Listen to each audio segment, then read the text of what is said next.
53 বছরের স্বাধীন বাংলাদেশ যেই সহিংসতা দেখলো গেল কিছুদিন ধরে, সেই সহিংসতা, সেই রণক্ষেত্র হয়তো একেবারেই অকল্পনীয়। কোটা আন্দোলনে সাধারণ ছাত্রছাত্রীদের আন্দোলনকে ঘিরে যখন সরকার যথেষ্ট সহনীয় ভূমিকা পালন করছিল, ঠিক একই সময় আমরা দেখলাম পুরো দেশ রণক্ষেত্র হয়ে উঠলো। আমরা দেখলাম সাধারণ মানুষ থেকে শুরু করে একেবারে আইন শৃঙ্খলা রক্ষাকারী বাহিনীর সদস্যদের মৃত্যু।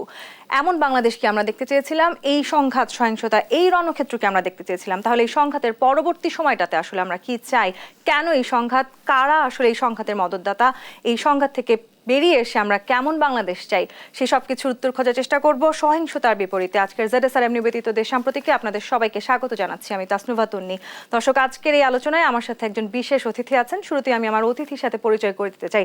আমাদের সাথে আছেন জনাব হাসানুল হক ইনু, সাবেক মন্ত্রী, তথ্য সম্প্রচার মন্ত্রণালয়, সভাপতি, জাতীয় সমাজতান্ত্রিক দল জাসদ। আপনাকে স্বাগত জানাচ্ছি জনাব হাসানুল হক ইনু। এবং আপনার পরিচয় যখন আসলে বলতে হয়, সবার আগে আরেকটি পরিচয় দিতেই হয়, সেটা আপনি একজন বীর মুক্তিযোদ্ধা। যে কথা দিয়ে আমরা শুরু করেছিলাম, আসলে স্বাধীন বাংলাদেশে যেই সংঘাত, সহিংসতার রণক্ষেত্র আমরা দেখলাম, কোটা আন্দোলনের মতো বেশ যৌক্তিক একটি আন্দোলনকে ঘিরে, যেখানে আমরা দেখেছি সরকার থেকে শুরু করে সবাই আসলে অনেকটা ছাত্রদের পক্ষেই ছিলেন, প্রত্যেকেই বলবার চেষ্টা করেছেন যথেষ্ট যৌক্তিক আন্দোলন, সবাই সহনশীল পর্যায়ে ছিলেন। এরপরে যে ধ্বংসযজ্ঞ আমরা দেখলাম, এটি আসলে আমাদের দেখার কথা ছিল কি না?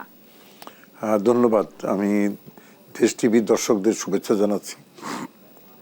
একটা খুবই খারাপ অবস্থার সময় আমি কথা বলছি আর কি। প্রায় 200-র মতন মানুষের প্রাণহানি ঘটেছে। অনেক শিক্ষার্থী মারা গেছেন, সাধারণ জনগণ মারা গেছেন, পুলিশ মারা গেছেন, সাংবাদিক মারা গেছেন। তো আমি প্রথমেই যারা আমাদের মাঝ থেকে হারিয়ে গেছেন তাদের প্রতি আমি শ্রদ্ধা জানাচ্ছি, সমবেদনা জ্ঞাপন করছি। একটা অমৌলিক বিষয় নিয়ে ছাত্রদের আন্দোলন এরকম সহিংসতায় গড়িয়ে যাবে, এটা কেউ কল্পনা করেনি। এখন যে পরিস্থিতি হয়েছে, সেই পরিস্থিতিতে আমরা এই সহিংসতা একটা পরিসমাপ্তি, শেষ করার একটা চেষ্টা করছি। সশস্ত্র বাহিনীকে আমন্ত্রণ জানানো হয়েছে আইন শৃঙ্খলা রক্ষা করার জন্যে, জনজীবনের স্বাভাবিক অবস্থা ফিরিয়ে আনার জন্যে। দেখুন, মুক্তিযুদ্ধের বাংলাদেশে আমি একজন মুক্তিযোদ্ধা হিসাবে, মুক্তিযুদ্ধের পরে একটাই স্বপ্ন ছিল যে একটা সমৃদ্ধ, শোষণমুক্ত, অসাম্প্রদায়িক, চমৎকার একটা গণতান্ত্রিক বাংলাদেশ হবে। কিন্তু আমাদের সেটা হয়নি। সেই লম্বা ইতিহাসে আমি যাব না। 15ই আগস্টের মর্মান্তিক ঘটনা, জাতির পিতা। আমরা উন্নয়নের পথে হাঁটছিলাম, আমরা তো উন্নয়নের পথে হাঁটছিলাম, আমরা চাইছিলাম আমাদের দেশে অনেক দূরে গিয়ে যায়। সাম্প্রতিক কালে হাঁটছিলাম, কিন্তু মুক্তিযুদ্ধের পরে বাংলাদেশ বারবার হোঁচট খেয়েছে। মুক্তিযোদ্ধারা, মুক্তিযুদ্ধে যে স্বপ্ন, সব মানুষের যে স্বপ্ন, সেই স্বপ্নটা ছিল যে একটা সংঘাতহীন, অসাম্প্রদায়িক, গণতান্ত্রিক, শোষণমুক্ত সমাজ। কিন্তু উপর্যুপরি সামরিক হস্তক্ষেপ বিপর্যয়ের সৃষ্টি করে। তারপরে নির্বাচনের মধ্য দিয়ে সরকার গঠনের প্রক্রিয়া চালু হলেও মানে প্রত্যেকবারই নির্বাচিত সাংবিধানিক সরকারকে উৎখাতের ধাক্কা সামলাতে হয়েছে।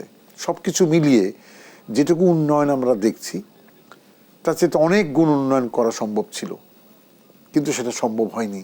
সাম্প্রতিককালে শেখ হাসিনার নেতৃত্বে 15 বছর দেশ চলছে, অনেক কিছু উন্নয়নের উনি উদ্যোগ গ্রহণ করেছেন। কিন্তু এই 15 বছরের ভিতরে 12 সাল, 13 সাল, 14 সাল, 15 সালে অনেক ধাক্কা সামলাতে হয়েছে।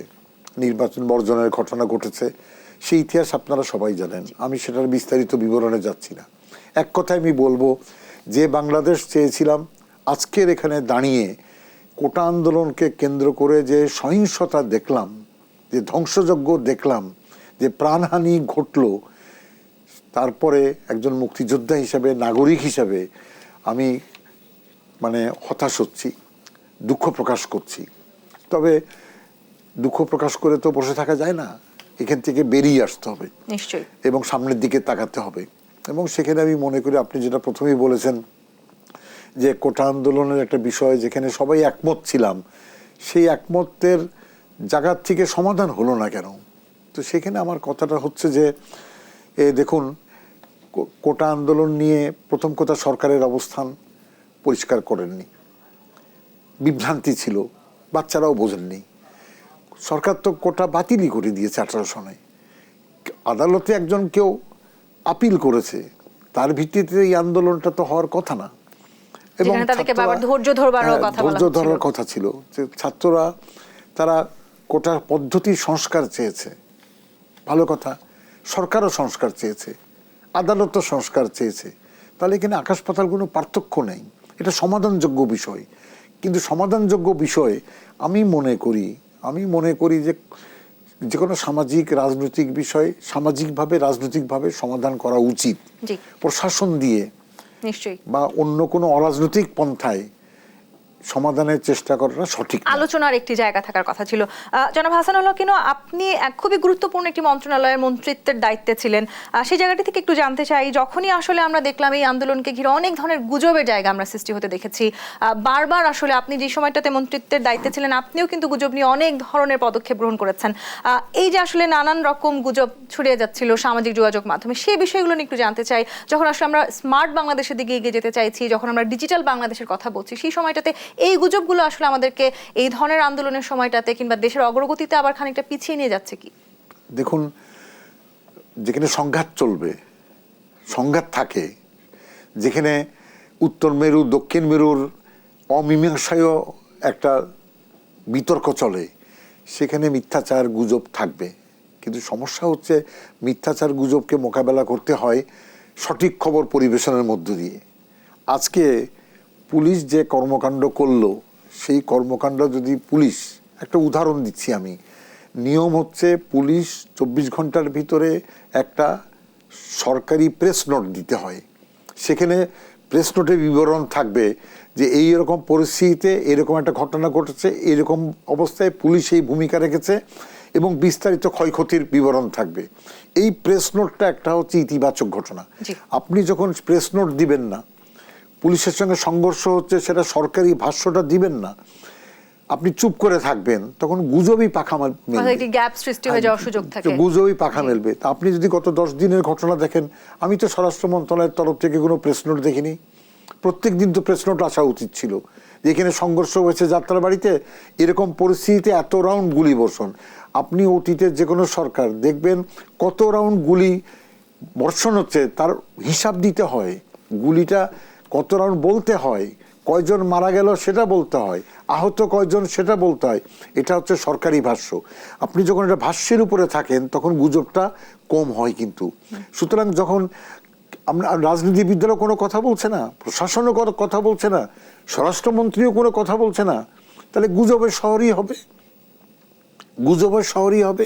সুতরাং আমি মনে করি যে আমি যখন দায়িত্বে ছিলাম আমি চেষ্টা করেছি যে পরিস্থিতি, হ্যাঁ আগুন সন্ত্রাস হচ্ছে, আমরা আগুন সন্ত্রাসের শিকার, এই ঘটনা স্বীকার করে নিচ্ছে, অসুবিধা তো নাই, সরকারকে তো পদক্ষেপ নিতে হয়। সুতরাং এক কথায় আমি বলবো, গুজবকে মোকাবেলা করার সর্বাত্মক পন্থা হচ্ছে সঠিক তথ্য পরিবেশন করার, এবং শুধু একা পরিবেশন করলে হবে না, সমগ্র মন্ত্রী পরিষদ নিয়ে কথা বলবে, সমগ্র ক্ষমতাসীন রাজনৈতিক দল জোট তারা একসঙ্গে কথাবার্তা বলবে। কিন্তু আপনি দেখবেন দুঃখের সঙ্গে বলতে হয় কথা বলার লোক কমে গেছে। এবং এই যে আপনি রাজনৈতিক দলগুলোর আসলে একসাথে হয়ে কথা বলার কথা বলছিলেন, সেখানেও আমরা একটা বিভাজন দেখতে পাই, আমরা দোষারোপ করার এক ধরনের সংস্কৃতিতে ঢুকে গেছি। আপনি নিশ্চয়ই জানেন বিএনপি বলছে যে খোদ সরকার এই নাশকতার মদদ দিয়েছে। এই সময়টাতে কি আসলে দোষারোপ করবার সময়, নাকি আসলে যে ক্ষয়ক্ষতি আমরা দেখলাম সেই ক্ষয়ক্ষতিকে মোকাবেলা করবার সময়? বিপক্ষ থাকে দোষারোপ তো হবেই, যে সেটা খণ্ডন করার দায়িত্ব তো আমার। সুতরাং এটা আমি দোষ দেখি না। বিএনপি তারা তো প্রকাশ্যেই বলেছে আজকে 10 বছর ধরে আমরা এই সরকার চাই না, সরকার উৎখাত করতে চাই। তারা প্রকাশ্যেই বলেছে আমার 1 দফা দাবি, কখনো 10 দফা দাবি, কখনো 31 দফা দাবি। সুতরাং আমি তো বিএনপিকে দোষ দিব না, তারা তো খুবই পরিষ্কার পরিচ্ছন্ন। তারা তো বলেছে আমি সরকারকে উচ্ছেদ করতে চাই, আমি সরকার মানি না, এই সংসদ মানি না। তো সেইখানে বিএনপির যে সমালোচনার উত্তরটা কে দিবে? উত্তর তো আমি দিব, বা আমি যিনি ক্ষমতায় আছে তিনি দিবেন। তাহলে আমি যদি সঠিকভাবে উত্তর না দিই, তাহলে এটা এই কথাটা নিয়েই মানে বিভিন্ন রকম বিভ্রান্তি তৈরি হবে। সুতরাং আমি এখানে বিএনপিকে তো দিচ্ছি না, পক্ষ বিপক্ষ থাকবে। আমি চাচ্ছি যে সংঘাত হতেই পারে, একটা সুসংগঠিত সংঘবদ্ধ চক্র তারা ধ্বংসাত্মক কাজ করতেই পারে। তারা প্রাণহানি ঘটাতেই পারে, কিন্তু এটা মোকাবেলা করার দায়িত্ব আমার। নিশ্চয়ই। এবং আপনি শুরুতে আসলে যে কথা বলছিলেন, আমরা অনেক ধরনের উন্নয়নমূলক অবকাঠামো দেখলাম, আমরা গত 15 বছরে চেষ্টা করেছি আসলে দেশটাকে একটু একটু করে অনেক দূরে এগিয়ে নিয়ে যেতে, এবং আমরা সেখানে দেখেছিলাম আমাদের উড়াল সেতু হয়েছিল, আমাদের মেট্রো রেল হয়েছিল, অনেকভাবে আসলে আমরা এগিয়ে যাওয়ার চেষ্টা করছিলাম। কিন্তু যেই রণক্ষেত্র আসলে আমরা গত কয়েকদিনে দেখলাম, সব জায়গাতে আমরা এক ধরনের ধ্বংসাবশেষ দেখতে পাচ্ছি। এখন আসলে সেই জায়গাগুলো দিয়ে নিশ্চয়ই আপনি আজকেও যখন আমাদের স্টেশনে আসছিলেন দেখেছেন আসলে রাস্তাঘাটে কি ধরনের আসলে ধ্বংসযজ্ঞ আমাদের চোখের সামনে হয়ে গেছে। এটি নিয়ে একটু জানতে চাই, আপনি যখন আসলে মুক্তিযুদ্ধ করেছেন আপনি খুবই শীর্ষ একটি ভূমিকা পালন করেছেন, এই ধ্বংসযজ্ঞ কি আসলে আমরা কখনো প্রত্যাশা করেছি? দেখুন, কখনোই কোনো রাজনৈতিক কর্মী, কোনো নাগরিক, সাধারণ মানুষ ধ্বংসযজ্ঞ চায় না। যে কোনো রাজনৈতিক বিতর্ক আলোচনার মাধ্যমে মীমাংসা চায়, কিন্তু দুর্ভাগ্য আমাদের সেটা হয়নি এই জন্যে যে আমরা এমন একটা রাজনৈতিক বিতর্কে জড়িয়ে আছি। আমি যদি মুক্তিযুদ্ধের পক্ষে কথা বলি, আরেকজন রাজাকারকে মহিমান্বিত করে কথা বলবে। আমি যদি ৭১-এ পাকিস্তানের বিরুদ্ধে কথা বলি, আরেকজন পাকিস্তানের পক্ষে ওকালতি করবে। সুতরাং এমন একটা অবস্থান বাংলাদেশে চলছে। আমি যদি ধর্ম নিয়ে কথা বলি, আরেকজন বলবে ধর্মকে ব্যবহার করে রাজনীতি করবে। তো সুতরাং এমন একটা অবস্থা, একটা অমীমাংসীয় অবস্থা। আমি বলছি ২৬শে মার্চ স্বাধীনতা দিবস, আরেকজন বলছে না এটা স্বাধীনতা দিবস না। আমি বলছি যে ৩০ লক্ষ মানুষ মারা গিয়েছে ৭১-এ, আরেকজনে বলছে না এরকম তো মারা যায়নি। আমি বলছি যে ২ লক্ষ মা বোনের নির্যাতন হয়েছে, বলছে না এটা ঠিক না। আমি বলছি যে ওখানে যুদ্ধ অপরাধ সংগঠিত হয়েছে, আরেকজনে বলছে না না এটা আলেম ওলেমাদের কাণ্ড, আলেম ওলেরা কোনো যুদ্ধ অপরাধ করেনি, তারা আলেম ওলেমা। আমি যখন যুদ্ধ অপরাধের বিচার করে সাজা দিচ্ছি, আরেকজন বলছে যে আলেম ওলেমাকে সাজা দিলেন। এরকম একটা অবস্থায় বাংলাদেশ চলছে দীর্ঘদিন ধরে, এবং সেখানে কোনো কিছুই মীমাংসা নাই। সেখানে আমি যাই করি না কেন আমার বিরুদ্ধে দাঁড়িয়ে আছে। বাংলাদেশে সেরকম একটা প্রেক্ষাপটে কোটা আন্দোলনের ঘাড়ে চেপে একটা সংগঠিত সহিংসতা ঘটে গিয়েছে। এই প্রশ্নটি আমি আপনাকে করতে চাইছিলাম হাসানুল হক। কিন্তু ৫ কোটি তরুণ বাংলাদেশে আছে এই মুহূর্তে, অর্থাৎ আমাদের এগিয়ে যাওয়ার সম্ভাবনা কিন্তু দুর্দান্ত।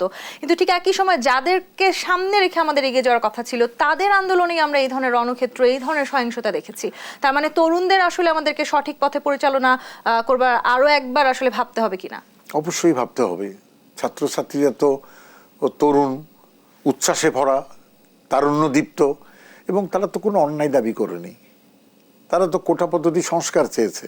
এটা তো ভাবার বিষয় একজন রাজনৈতিক কর্মী হিসাবে, যে ১০০ ভাগের ভিতরে ৫৬ ভাগ কোটা, তো সেটা ৫০ বছরে কখনো বেড়েছে কখনো কমেছে। সুতরাং যখন ছেলেরা এই কথাটা তুললো, তখন তো এটা ভাবার কথা ছিল আমাদের। এটা ঝুলিয়ে রাখা উচিত ছিল না, আদালতের মাধ্যমে নিষ্পত্তি করার দরকার নাই। আমি রাজনৈতিক কর্মী, আমি সরাসরি কথা বলে তো নিষ্পত্তি করতে পারি। কিন্তু আমরা যখন দেখলাম মাননীয় প্রধানমন্ত্রী তিনি বারবার বলছিলেন যে ধৈর্য ধরতে, আদালতের কি নির্দেশ আসে সেটি দেখতে, সেখানেও আমরা দেখলাম এক ধরনের। আমি প্রধানমন্ত্রীর প্রতি পূর্ণ সমর্থন এবং আস্থা রেখেই বলছি, ধৈর্য বহুত সময় মাঠের আন্দোলন যখন গড়ায় তখন তাৎক্ষণিক কিছু মানে সংলাপে যেতে হয়। এখানে বাচ্চারা আন্দোলন করছে, তার ভিতরে আপনি ক্যাম্পাসের ভিতরে তারা আন্দোলন করছে, বসে গান গাচ্ছে, আন্দোলন করছে, সেখানে পুলিশ যায় কেন লাঠিচার্জ করে? কিন্তু আপনি কি মনে করছেন আসলে এই যে সহিংসতা আমরা দেখেছি আদৌ কোনো ছাত্রছাত্রীর পক্ষে করা সম্ভব নাকি? আমি একেবারে পরিষ্কারভাবে বলছি, শিক্ষার্থীদের কোনো ভূমিকা নাই। আপনারা যদি ভিডিও ফুটেজ দেখবে, আমি তদন্ত কমিটি কাজ করছে, আমি আশা করব যে তদন্ত কমিটি খুঁটিয়ে খুঁটিয়ে দেখুক।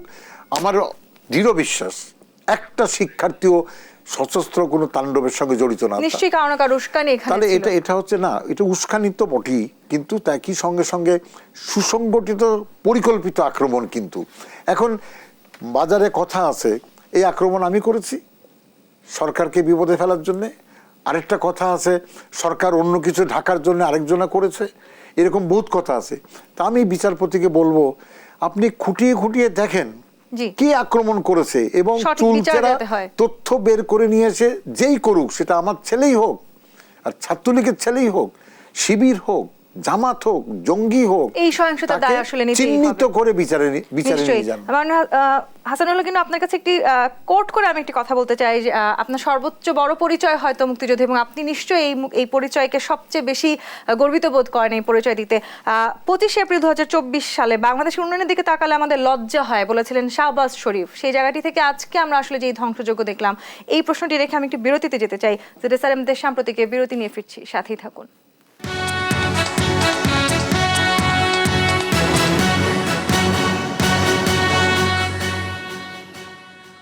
দেখছেন ZSRM নিবেদিত দেশ সাম্প্রতিক। আমাদের সাথে আছেন হাসানুল হক ইনু, সাবেক মন্ত্রী তথ্য সম্প্রচার মন্ত্রণালয় এবং সভাপতি বাংলাদেশ জাতীয় সমাজতান্ত্রিক দল জাসদ। যে প্রশ্নটি করে আসলে আমরা বিরতিতে গিয়েছিলাম, আমি একেবারে কোট করে বলেছিলাম, গত 25 এপ্রিল 2024 পাকিস্তানের প্রধানমন্ত্রী শাহবাজ শরীফ তিনি বলেছিলেন, বাংলাদেশের উন্নয়নের দিকে তাকালে আমাদের লজ্জা হয়। নিশ্চয়ই বাংলাদেশি হিসেবে সেটি আমাদের জন্য গর্বের, কিন্তু সেই গর্বের জায়গাটিতে আসলে এই মুহূর্তে দাঁড়িয়ে আপনি কি অনুভব করছেন?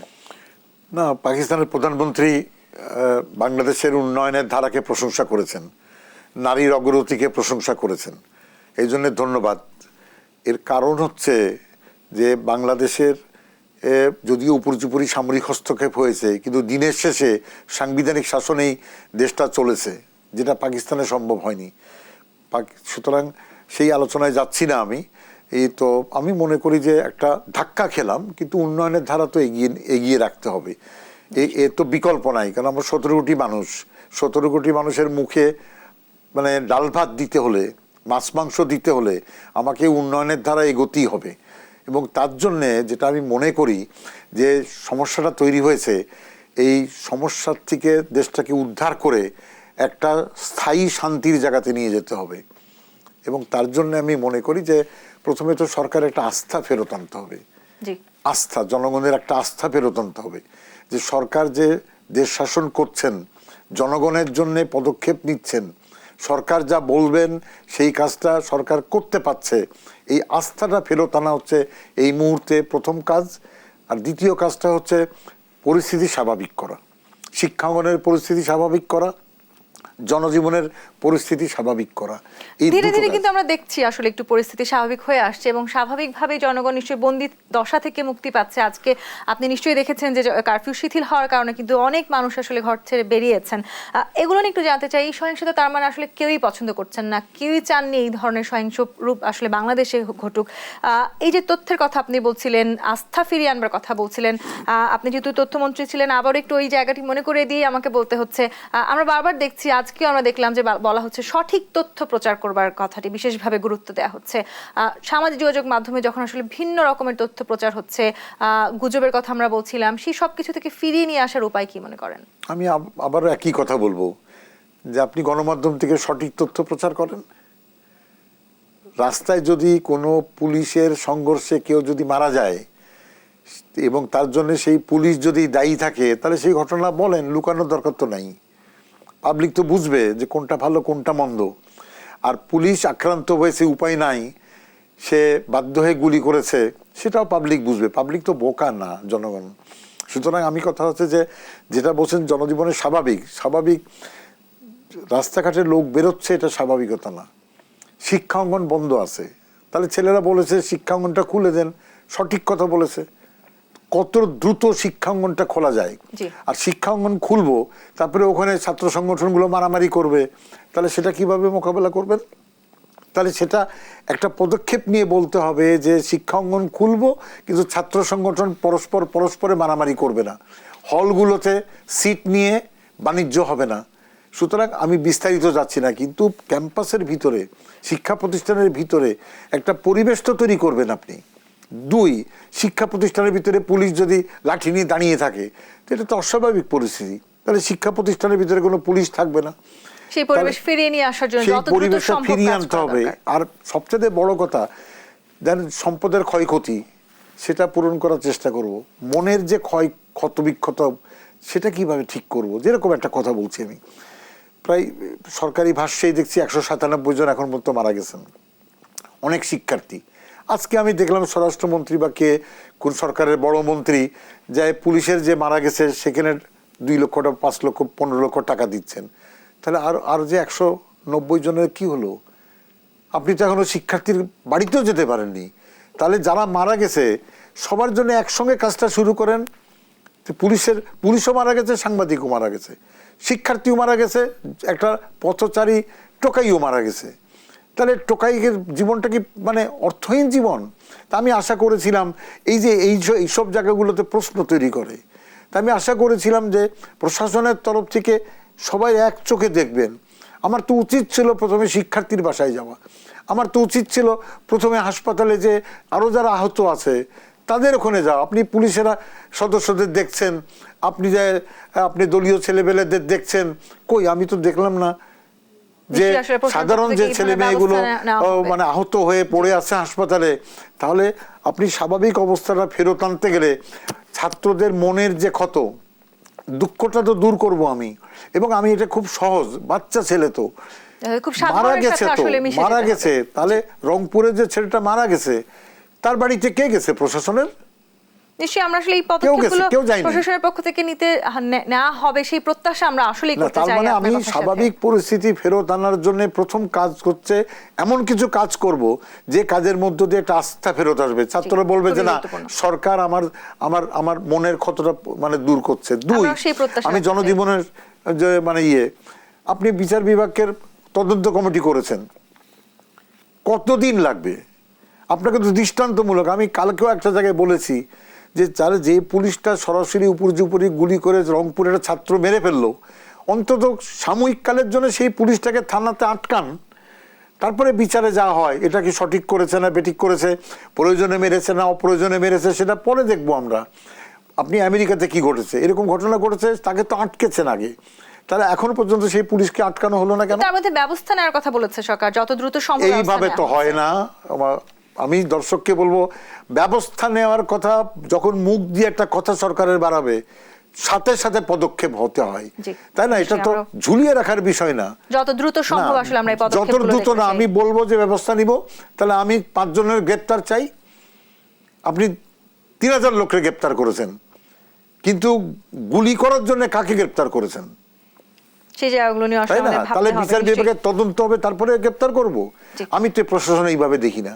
সুতরাং আমি মনে করি যে আস্থাটা ফেরত আসতে হবে। নিশ্চয়ই। এবং আসলে আমরা যে উন্নয়নের কথা বলছিলাম, সেই উন্নয়নে আসলে গতি ধরে রাখতে হলে আমাদের আরো যে ধরনের সমস্যাগুলো আছে সেই সমস্যাগুলো থেকে বেরিয়ে আসতে হবে। বিশেষ করে দুর্নীতির কথা আসলে আমাদেরকে বলতেই হবে।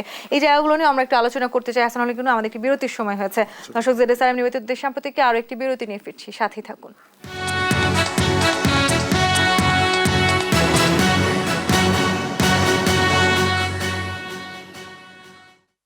ZSRM নিবেদিত দেশ সাম্প্রতিক দেখছেন। আমরা আলোচনা করছিলাম জনাব হাসানুল হকের সাথে। জনাব হাসানুল হক, আমরা অনেক ধরনের উন্নয়নের কথা বলেছি বাংলাদেশ, এবং সেই উন্নয়নের অগ্রযাত্রায় আসলে বেশ কিছু বাধার কথাও আপনি বললেন।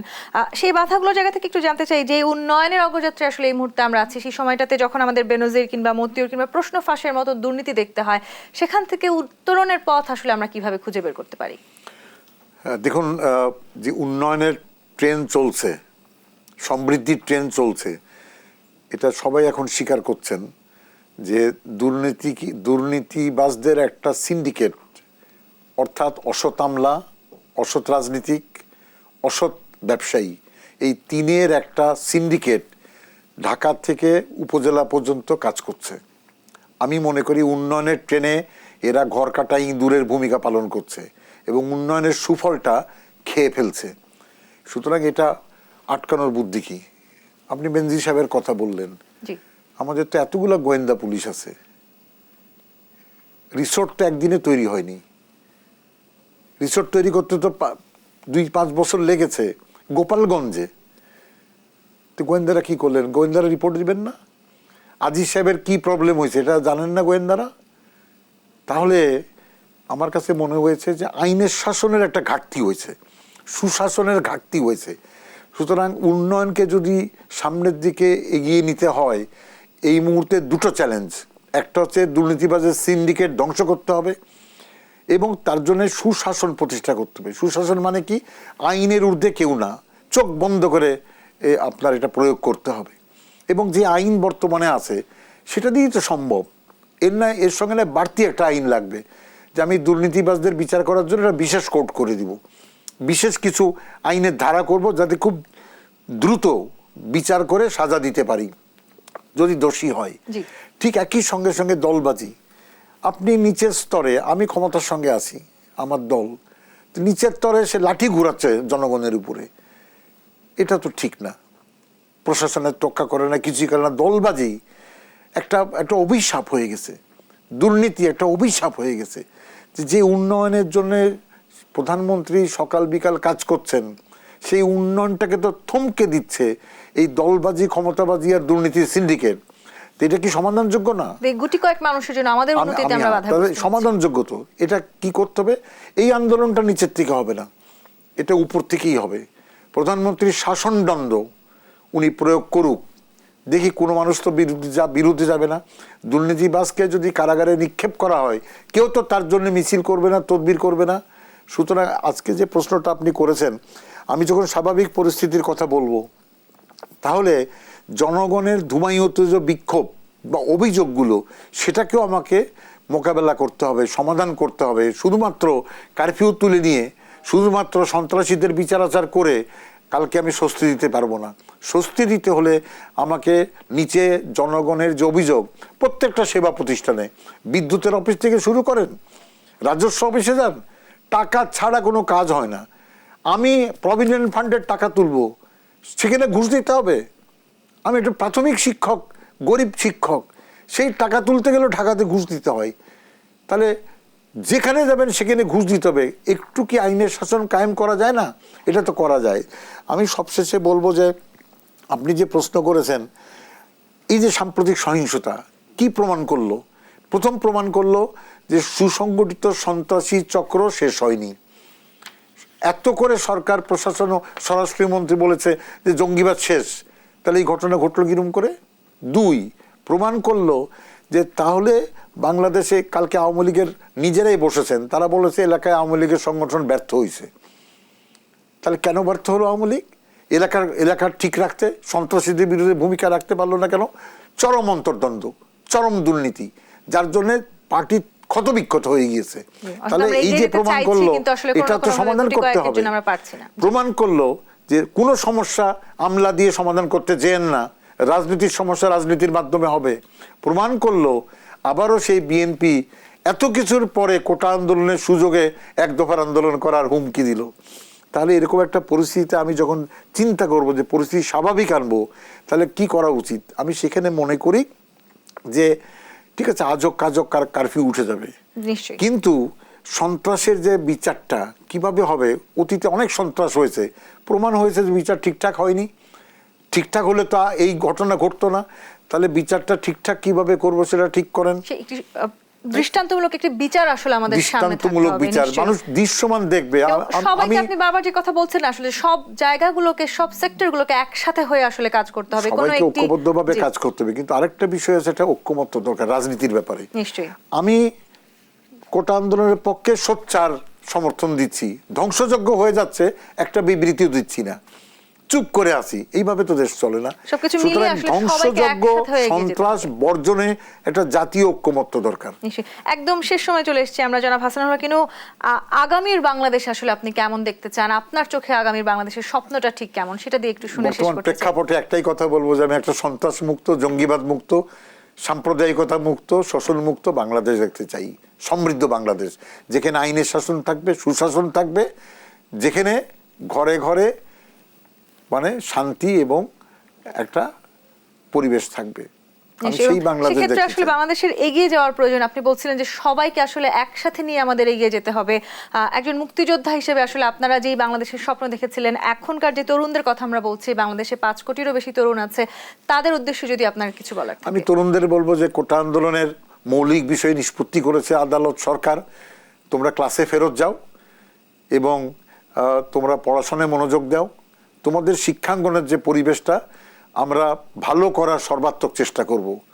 আমি একজন রাজনৈতিক কর্মী হিসাবে চেষ্টা করব যে শিক্ষাঙ্গনে যেন আর সন্ত্রাস না হয়, পুলিশের লাঠিগুলি, টিয়ার গ্যাস না চলে, এটা আমি দেখবো আর কি। কারণ আমরা আসলে এরকম রাজনীতিবিদ, এরকম রাজনৈতিক দলগুলোর কাছ থেকে এই প্রত্যাশাই সবসময় হয়তো পেতে চাই, এবং সেই আশা নিয়ে হয়তো আমরা আরো সামনের দিকে এগিয়ে যেতে চাই। জনাব হাসানুল হক, কিন্তু আপনাকে অসংখ্য ধন্যবাদ আজকে আমাদেরকে দেশ সাম্প্রতিকের সময় দেওয়ার জন্য। দর্শক, আজকের মতো ZSRM নিবেদিত দেশ সাম্প্রতিককে বিদায় নিচ্ছি। আগামী পর্ব দেখবার আমন্ত্রণ রইল। ধন্যবাদ সাথে থাকার জন্য।